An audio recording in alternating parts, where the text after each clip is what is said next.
رانا احسان افضل صاحب جو کے کوارڈینیٹر ہیں اور اکنامک افیئرز پہ حکومت پاکستان کے ترجمان بھی ہیں، وہ ہمارے ساتھ موجود ہیں۔ رانا احسان صاحب یہ بتائیں کہ یہ بہت سے لوگ یہ بات کرتے ہیں کہ جب تک پاکستان میں پولیٹیکل سٹیبلٹی نہیں آئے گی تو اکنامک سٹیبلٹی کا گول اچیو نہیں ہو سکتا،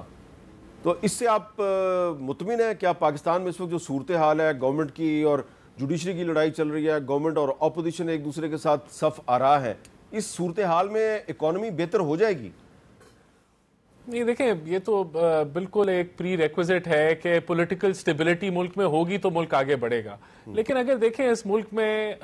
ایک ملک کا وزیر اعظم فلور آف دا ہاؤس پہ کھڑا ہو کے کہے کہ آؤ ملک کی بقا اور ترقی کے لیے اکٹھے ہو جاتے ہیں، بیٹھ جاتے ہیں، اگر کوئی آپ کے لیڈر کو مشکلات ہیں تو تب اکٹھے بیٹھ جاتے ہیں، تو اس کا جواب آپ کو منفی میں ملے، اور پھر ایک ایسی اپوزیشن ہو جو خط لکھے آئی ایم ایف کو، پتا ہو، جانتے بوجھتے، اور اس کا یہ ریکارڈ ہو کہ جب آئی ایم ایف کا معاہدہ جتنا آج اہم ہے تب شاید اس سے زیادہ اہم ہو، وہ اس کو ڈسٹ بن میں پھاڑ کے پیٹرول سستا، بجلی سستی کر کے وہ چلے گئے اور ملک کو بالکل ایک کھائی میں معاشی طور پہ دھکیل کے چلے گئے، وہی پارٹی وہ خط لکھے آئی ایم ایف کو کہ اس ملک کو قرضہ نہ دیں اور وہ جا کے وہاں دھرنا دے، تو پھر یہاں آپ ایک بندہ آفر کر رہا ہے کہ آؤ مل کے بیٹھتے ہیں، اور دوسرا جو آپ کا جو پولیٹیکل پارٹی ہے وہ خط لکھے کہ اس ملک کو قرضہ نہ ملے، تو پھر یہاں سوال یہ بنتا ہے کہ کہاں کمی ہے؟ اگر اب ہماری کوشش ہو کہ پولیٹیکل سٹیبلٹی کی طرف ہم بڑھیں، بات چیت ہو، اور جواب میں 9 مئی کے واقعات ہو جائیں، یا جواب میں جو ہے ایسی پولرائزیشن کی یا نفرت کی بیج بوئے جائیں، تو پھر آپ کدھر جائیں گے؟ اور دیکھیں، میں یعنی کہ آپ حامد صاحب آپ دیکھ رہے ہوں گے کہ آج تک جتنے بھی مذاکرات پی ٹی آئی کے ساتھ ہوئے ہیں، اگر وہ کوئی آگے بھی بڑھے ہیں تو اینڈ میں خان صاحب کا لین کھینچ دیتے ہیں اور وہ کہیں کے نہیں رہتے مذاکرات۔ تو یہاں مسئلہ جو ہے وہ فرد واحد کے اندر ہے، وہ چاہتا ہی نہیں ہے کہ اس ملک کے اندر جو ہے پولیٹیکل سٹیبلٹی آئے اور اس کی وجہ سے اکنامک سٹیبلٹی آئے۔ تو یہ جانتے بوجھتے ہوئے دیکھیں، حکومت نے تو اپنا کام کرنا ہے، حکومت معاشی طور پہ بھی ملک کو آگے لے کے جا رہی ہے، اور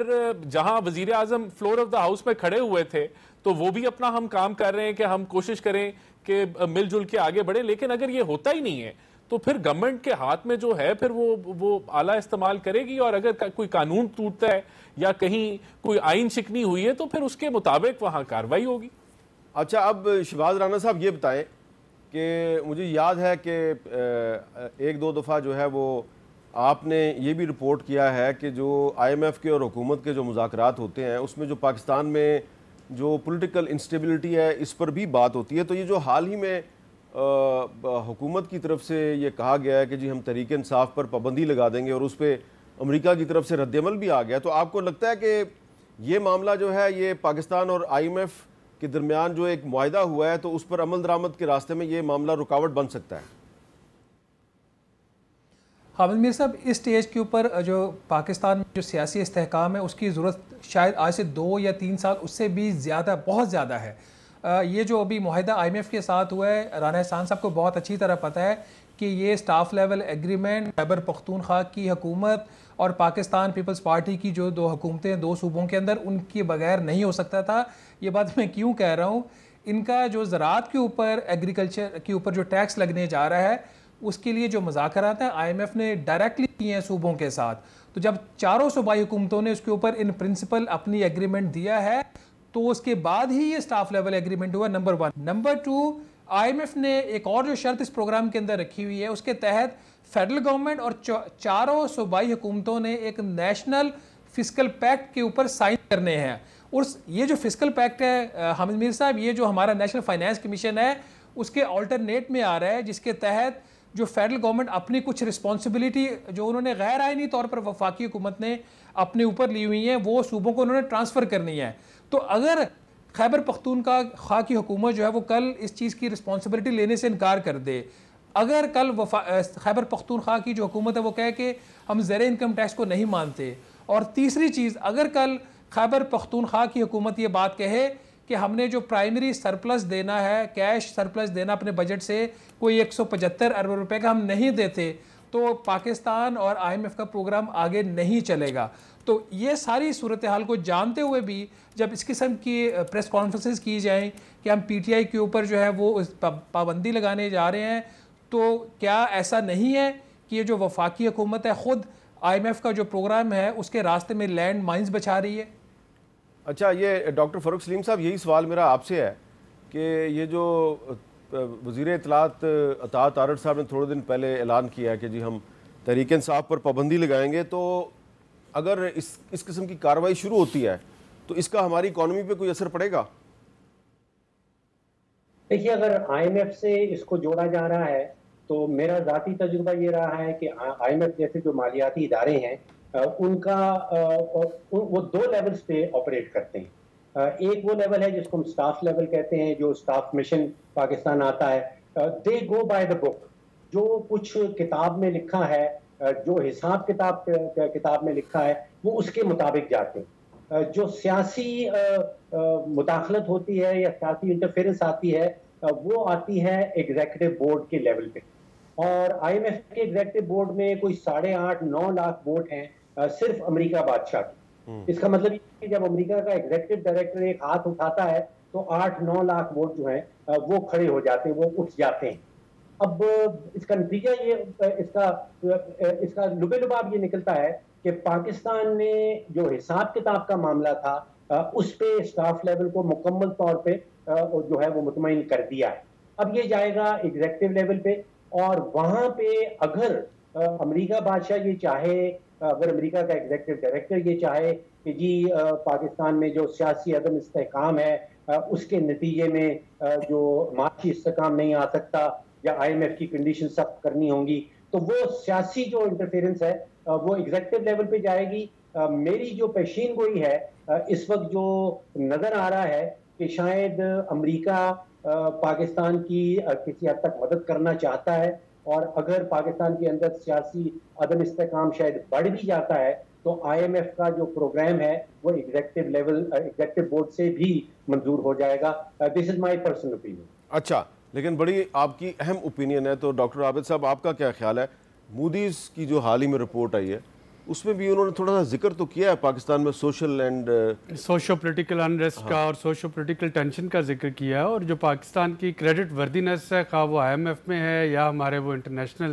مارکیٹس میں ہے، وہ جڑی ہوئی ہے کہ یہاں پہ سیاست کس نہج پہ بیٹھتی ہے، اور اگر یہ سیاسی درجہ حرارت جو ہے اس میں کمی نہیں آتی تو نہ صرف یہ کہ ہماری کریڈٹ ریٹنگ جو ہے وہ افیکٹ ہوگی، بلکہ اگر آپ نے کل کا جو سٹیٹمنٹ سنی ہو امریکن اسپوکس پرسن کی، وائٹ ہاؤس اسپوکس پرسن کی، تو انہوں نے آلریڈی اس پہ تشویش کا اظہار کیا ہے کہ جی اس طرح کی ڈیولپمنٹ کو جس پہ کہ ایک سیاسی جماعت پہ پابندی لگنے کی بات ہو رہی ہے، امریکہ اس کو بڑی سنجیدگی سے فالو کر رہا ہے۔ اگر ہم امریکن الیکشنز کو دیکھیں جس میں کہ اب ٹرمپ جو ہے بڑے واضح طریقے سے وہ وکٹوریس نظر آتے ہیں، تو میرا خیال ہے کہ ساری جو انٹرنیشنل ڈیولپمنٹس ہیں اس میں ہمیں اپنا سیاسی درجہ حرارت کم کرنے کی ضرورت ہے۔ کسی جماعت پہ پابندی لگا کے، وہ PTI ہو یا کوئی اور جماعت ہو، اگر یہ سوچا جا رہا ہے کہ معاشی استحکام حاصل ہو جائے گا تو میرے خیال میں ایسا کرنا ممکن نہیں ہے۔ نہ تو وہ ڈومیسٹک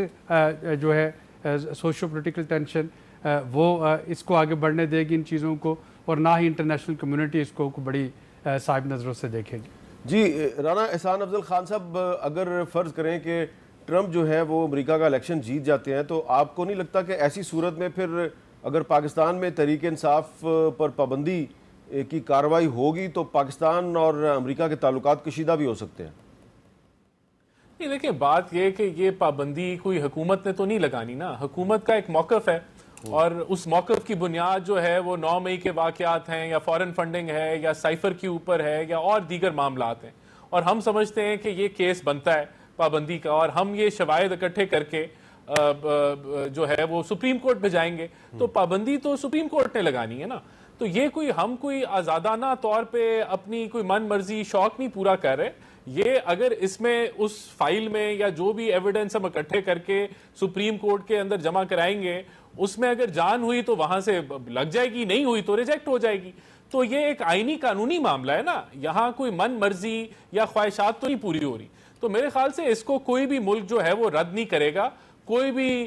جو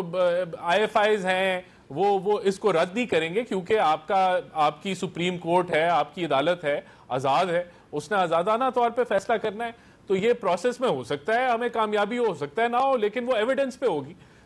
جی تو اس میں دوسری دنیا میں تو کسی کو کوئی مسئلہ نہیں ہونا چاہیے. جی شہباز رانا صاحب، آپ اتفاق کرتے ہیں رانا احسان افضل خان صاحب کے ساتھ؟ نہیں، رانا احسان افضل صاحب نے دونوں سائڈ پہ پلے کیا، وچ از گڈ تھنگ. وہ کہہ رہے لگی تو ٹھیک ہے، نہ لگی تو تب بھی ٹھیک ہے. دیکھیے اگر حامد میر صاحب آئی ایم ایف کی اگر آئی ایم ایف کی کچھ شرائط نہ ہوتی جو صوبوں نے پوری کرنی ہے تو یہ سیاسی عدم استحکام کا اس طریقے سے آئی ایم ایف کے پروگرام کے اوپر اثر نہیں پڑتا. میں نے آپ کو 3 بڑی شرائط ان کی گنوا دی جس کی وجہ سے آئی ایم ایف کے پروگرام کے اوپر اثر پڑ سکتا ہے. کیش سرپلس کے پی نے بھی دینا ہے، باقی صوبوں نے بھی دینا ہے. نیشنل فسکل پیکٹ جو کہ جس کی اہمیت نیشنل فائنانس کمیشن کے برابر بتائی جا رہی ہے، وہ کے پی سائن نہیں کرے گا تو آپ کی 30 اکتوبر کی یا 30 سپٹمبر کی جو بھی آئی ایم ایف کا ٹائم پیریڈ ہے وہ پورا نہیں ہوگا. اور تیسرا جو زرعی انکم ٹیکس والا معاملہ ہے، تو آپ کو اس وقت صوبوں کو ساتھ لے کے چلنا ہے، نہ کہ ان کے خلاف آپ نے کوئی محاذ بنانا ہے. اس سے بڑھ کر جو چیز امپورٹنٹ ہے، جو special investment facilitation council Hamid Mir صاحب پاکستان میں بنی ہوئی ہے پچھلے، اس کا اب تقریباً 1.5 سال کا عرصہ ہونے والا ہے. ویسے اس کا نوٹیفیکیشن تو جون پچھلے سال میں آیا تھا. وہ جو آپ کا غیر ملکی سرمایہ کار ہے، چاہے وہ سعودی عرب میں بیٹھا ہوا ہے، چاہے متحدہ عرب امارات میں بیٹھا ہوا ہے، چاہے قطر میں یا کسی اور ملک میں بیٹھا ہوا ہے، کویت میں بیٹھا ہوا ہے، اس کو بھی ایک پولیٹیکل ایک چاہیے، اس کو کلیئرٹی چاہیے اور پولیٹیکل سٹیبلٹی چاہیے. یہ فیکٹرز بڑے اہم ہوتے ہیں. اور جس چیز کی طرف ابھی ڈاکٹر عابد قیوم سلیری صاحب نے اشارہ بھی کیا کہ اگر پاکستان میں سیاسی عدم استحکام رہتا ہے تو پاکستان کی جو کریڈٹ ریٹنگ ہے وہ عالمی منڈی میں اس وقت جو ہے اس کی حیثیت ایسی جنک بانڈ کی ہے، پاکستان کو کوئی قرضہ نہیں دے سکتا. ہم نے بجٹ کے اندر $1.5 ارب رکھا ہوا ہے جو ہم نے یورو بانڈ فلوٹ کر کے لینا ہے. تو اگر ہماری کریڈٹ ریٹنگ بہتر نہیں ہوگی تو ہم وہ بانڈ نہیں فلوٹ کر سکتے. تو یہ ساری چیزیں ایک ساتھ جڑی ہوئی ہیں، بجائے کہ اس سٹیج کے اوپر حکومت جو ہے جس کا کام ہوتا ہے تحمل کا مظاہرہ کرنا، وہ چیزوں کو ایسکیلیٹ کرے، ان کو چیزوں کو ڈی ایسکیلیٹ کرنا ہے. لیکن پاکستان معاشی اعتبار سے کسی بھی ایک سوال بڑا اہم ہے، اور وہ سوال میں رانا احسان صاحب آپ سے دوبارہ کرنا چاہتا ہوں کہ یہ بار بار ذکر ہو رہا ہے ایگریکلچر انکم ٹیکس، یعنی کہ زرعی انکم پہ جو ٹیکس ہے وہ صوبوں نے لگانا ہے. تو یہ 45% تک لگے گا. آپ کو یقین ہے کہ پاکستان کی جو چاروں صوبائی حکومتیں ہیں وہ یہ 45% تک زرعی انکم ٹیکس کولیکٹ کرنے میں کامیاب ہو جائیں گی؟ یہ دیکھیں، یہ تو یہاں تو ڈیجیٹائزیشن کا عمل آئے گا نا. جو ڈیجیٹائزیشن ہم کرنے جا رہے ہیں وہ میرے خیال سے سب سے بڑی اگر ریفارم یا فلیگ شپ ایجنڈا اس حکومت کا ہے ریسٹرکچرنگ کا یا ریفارم کا، وہ ڈیجیٹائزیشن کا ہے. اچھا. اور اس کے ذریعے ابھی اس وقت تک حامد صاحب میں آپ کو یہ بتانا چاہتا ہوں کہ 45 لاکھ لوگ جو آئیڈینٹیفائی ہو گئے ہیں جن کو ٹیکس نیٹ میں ہونا چاہیے، ان کی ہم انکم اسیس کر کے ان کی جو ہے جو لائبلٹی ان کی بنتی ہے ٹیکس کی، وہ پروسیس ہم سٹارٹ کرنے لگے. اور یہ انیشلی ابھی ڈیجیٹائزیشن کی سٹارٹ میں یہ چیزیں جو ہیں، یہ ڈیٹا جو موجود تھا جو استعمال نہیں ہو رہا تھا، ان کو ہم استعمال کر کے اس معاملے کو آگے لے کے جانا چاہ رہے ہیں. تو بالکل آپ آمدنی کو اسیس کرنا اور اس کے مطابق ٹیکس لینا ہی امتحان ہے. اور اس کا جو حل ہے وہ ہمارے نزدیک ڈیجیٹائزیشن ہے. اور وہ اس کے اوپر وزیر اعظم ہر مہینے خود میٹنگ لیتے ہیں، اور جو فائنانس منسٹر اور جو ایم او ایس ہے فائنانس کے، وہ ہفتے میں 1 دفعہ میٹنگ لیتے ہیں. تو یہ ایک ایسا پروسیس ہے جس کو ہم بالکل انگلی پکڑ کے فنیشنگ لائن تک انشاءاللہ پہنچائیں گے. اور اس ملک میں ٹیکس ایویژن اور ساروں کو ٹیکس نیٹ پہ لانے کا عمل اسی سے پورا کریں گے. اچھا، اب فاروق سلیم صاحب، میرا آپ سے سوال یہ ہے کہ یہ جو ٹیکس نیٹ کو بڑھانے کی بات ہو رہی ہے کہ جی اس کو ہم ایکسپینڈ کر رہے ہیں، تو کیا جو اقدامات ہوئے ہیں وہ آپ کے خیال میں کافی ہیں؟ کیا ریٹیلرز پر جو ٹیکس لگا ہے، جتنے % ریٹیلرز پہ لگا ہے وہ کافی ہے؟ کیا زیادہ بوجھ ایک دفعہ پھر جو سیلریڈ کلاس ہے اس پہ نہیں چلا گیا؟ جی سر، میرا موقف ٹیکس کے اوپر ذرا سا مختلف ہے. میں یہ سمجھتا ہوں کہ اگر آپ تاریخ کھول کے دیکھیں پچھلے 10 سے 12 سال کی، تو جو ٹیکس کی وصولی ہے وہ بہت ہی تیزی سے بڑھی ہے. اگر 12 پرانا کا بجٹ نکال کے دیکھیں تو اس میں جو حکومت نے خود سے حد طے کیا تھا یا سیٹ کیا تھا وہ کوئی 1500 ارب کا تھا. اور آپ دیکھیے کہ پچھلے سال کے بجٹ میں 9000 اور کوئی 400 ارب تھا، وہ تقریباً اچیو کر لیا تھا. اس کا مطلب کہ 10-12 سالوں میں ہم 1500 ارب سے تقریباً. لیکن میرا سوال یہ ہے کہ ٹیکس کی کلیکشن میں تو اضافہ ہوا ہے، ٹیکس بیس میں کتنا اضافہ ہوا ہے؟ دیکھیے، یہ ٹیکس بیس میں اضافہ کرنے کا جو نعرہ ہے یہ ایوب خان کے زمانے سے لگا تھا. اور اس وقت سے ہم سن رہے ہیں کہ ٹیکس بیس جو ہے وہ بڑھانا ہوگا. دیکھیے پاکستان کی زمینی حقیقت یہ ہے کہ لگ بھگ 40% آبادی جو ہے وہ شرح غربت سے نیچے رہ رہی ہے. اب جو شرح غربت سے نیچے رہ رہے ہیں اس سے آپ ٹیکس کی توقع تو نہیں رکھ سکتے. کوئی 66% آبادی ایسی ہے جو 33 سال کی عمر سے کم ہے. اب اگر 33 سال کی عمر سے کم ہے تو آپ سوچئے کہ 33 سال کے جو بچے ہیں وہ کتنی آمدن کر لیتے ہیں کہ آپ ان کے اوپر ٹیکس لگا سکیں گے.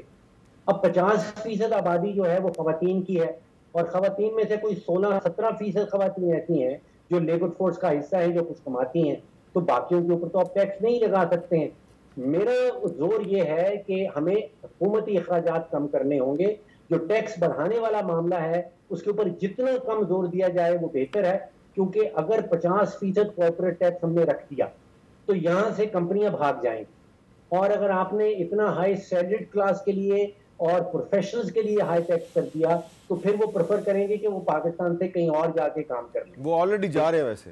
اور 50% ٹیکس دینا ہے, 50% حکومت لے جائے گی, تو پھر وہ پاکستان میں کاروبار کیوں کریں؟